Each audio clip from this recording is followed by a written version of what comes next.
Hi guys, this is Ranjit.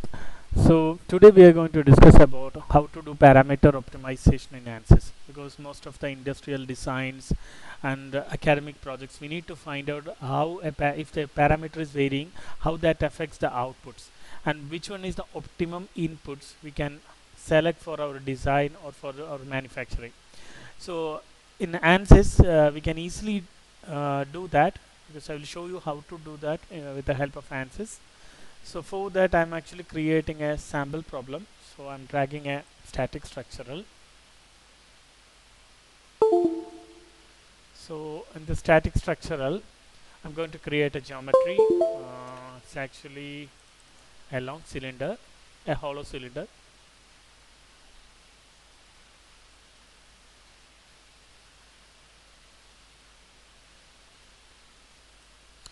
Okay, so my design model has started. I'm going to create a cylinder. So primitives, a cylinder. Lot of ways we can create the cylinder. This is actually the easiest way, or otherwise you can go here. Sorry, create. Go to sketching and select a plane. Then draw a circle and units millimeter. And okay, and go to dimensions. I'm going to give the diameter here. This is actually very huge, so I'm going to delete that. Most of the situation will have such a problem. So what we do, we'll put the dimension here, and I will change this into 100 millimeter. We can also move if you want the dimension. So why I am moving, because some situation I want to zoom out. So if the dimension is far away from the sketch, the screen will show it as a very small sketch, because it want to include the dimension also. So I'm again moving this dimension to proper one, to this area. Okay, now it's okay. Okay, so this is my dimension. So I want to change the dimension for my analysis, and I want to observe what is the stress output for this loading condition. Okay, so the key point, that is, please pay attention here, because this is the key point for a parametric optimization. So I'm going to keep a tick here, so it will be converted, or the square box is filled with the letter D, which means it's a parameter. So I'm giving a name dia, and if you want to give some other name with the spaces, because this name, parameter name, won't accept any spaces. So if you want to put spaces, you can use underscore, dia inner or outer, whatever you like. I'm just giving dia inner. Why I put inner, because I want to show you how to give the spaces. If there is with symbol space, it won't accept, the parameter name is invalid. So that's why I'm giving dia, sorry, dia space inner. Okay, so my diameter, that is input, is corrected or set, it is set for parameterization. And second thing, if I want to set some other dimension, suppose there is a rectangular box and I want to set the length and breadth as both for my parametric optimization, you can just click on the square box just after the left to the dimension. If you click on that box, it will put with the D symbol, and you can give the proper appropriate name for that. So if you close this, sorry, before closing I want to extrude it. Sorry, I forgot to create the 3D model. So select the sketch and extrude and apply.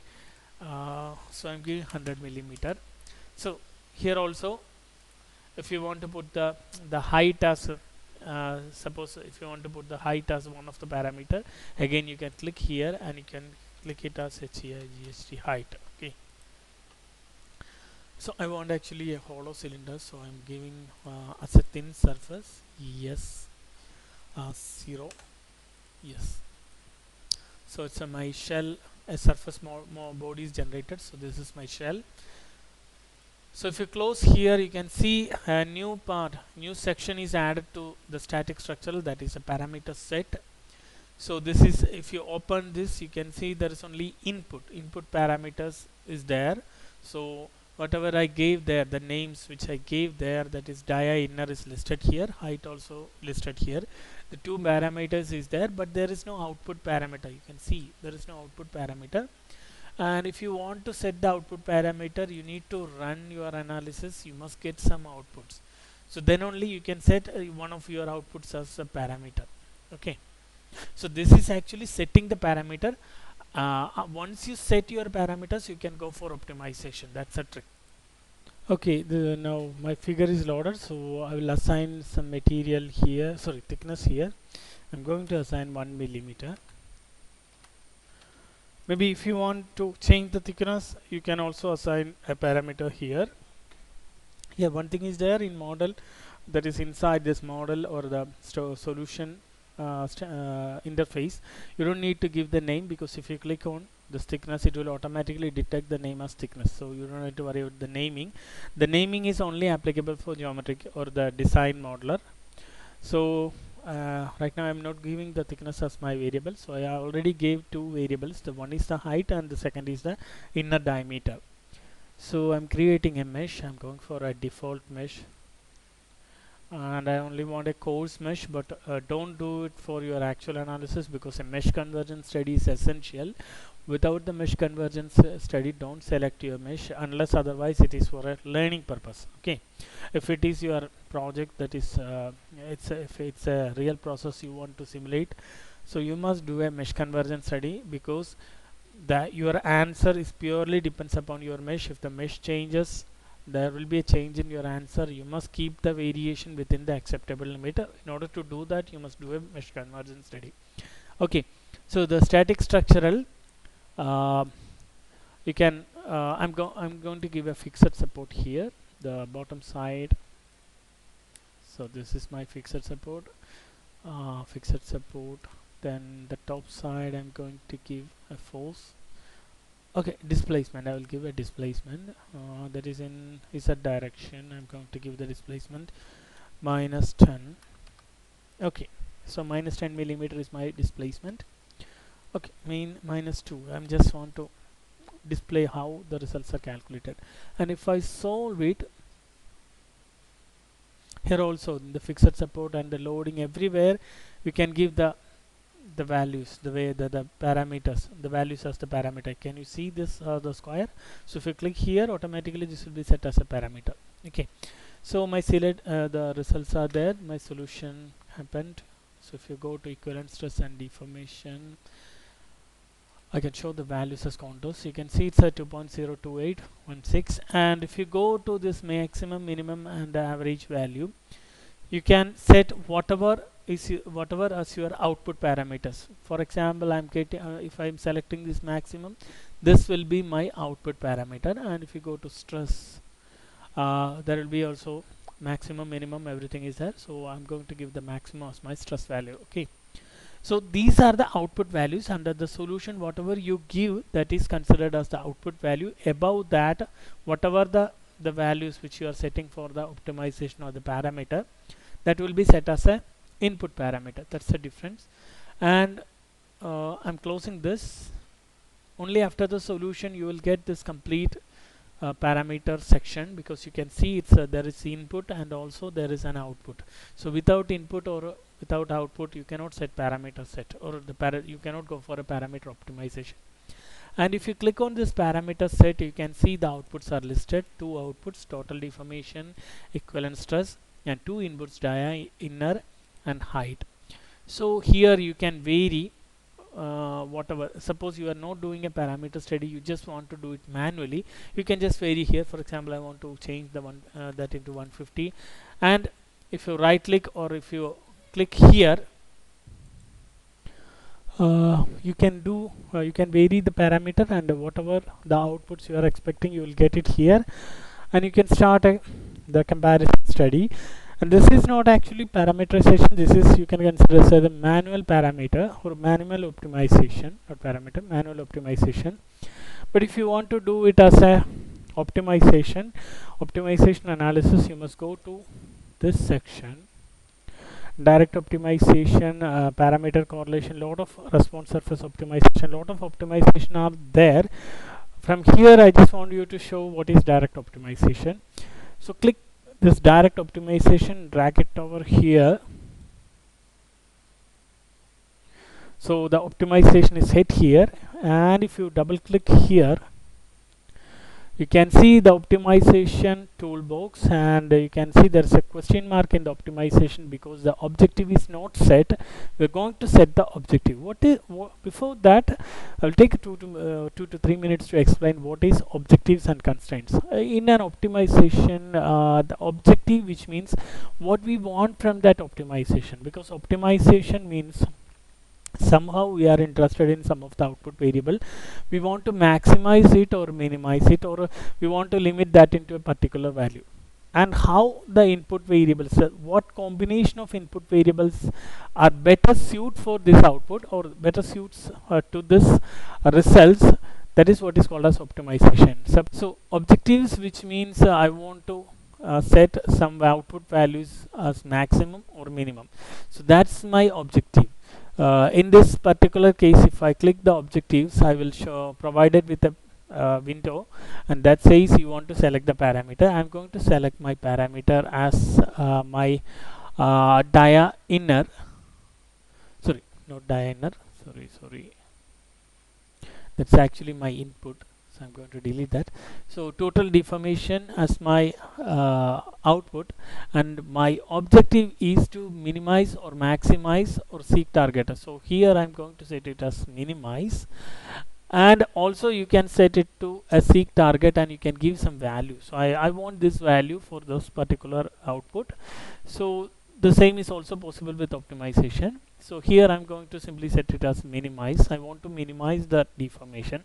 Similarly, another parameter I'm going to set it is see, these are my two objectives. So I want to minimize both the deformation and the equivalent stress. And similarly, you can also set the values. What is the upper bound of that value, which is my cutoff value. So you can set also, and I'm not going to discuss about that. I'm just simply doing a a small or a simple optimization. Here I'm not going to set any values. Okay, if I'm actually showing there is actually possibility to do set.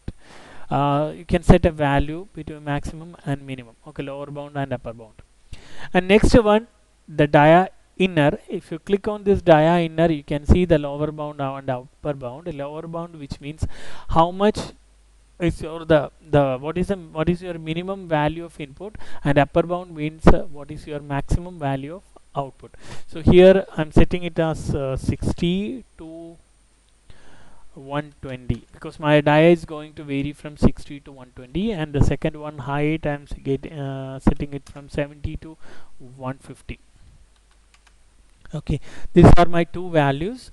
And if you go to static structural, and if you can see an update option here, if you click on this update option, the optimization will start automatically. I'm just going to click here, so you can see it will create a parameter itself. So the parameters will be automatically created. And if you want to view the progress, you can see it here, generating process monitor results, which means it's going to create the parameters, and it's already done. You can see these are the parameters, and ANSYS will vary the number of the ANSYS will automatically create the number of points. We don't have to worry about the points. You can see it, the inner dia is varying from 61 to, that is from 60 to 120, and similarly the height, it is also varying from 73 to 120. And ANSYS is actually trying to solve this one with a different combination. That's a trick, actually, optimization trick. And this direct optimization is creating automatic values, and it is actually searching for different values. Okay, and wait for some it will actually require some time. So I'm going to clear the data, because it's actually 18 solution points are there, so 18 analysis is required to solve this. So wait for one to solve. I think one is solved. If you go here, you can see design point 2 is actually updating DP2.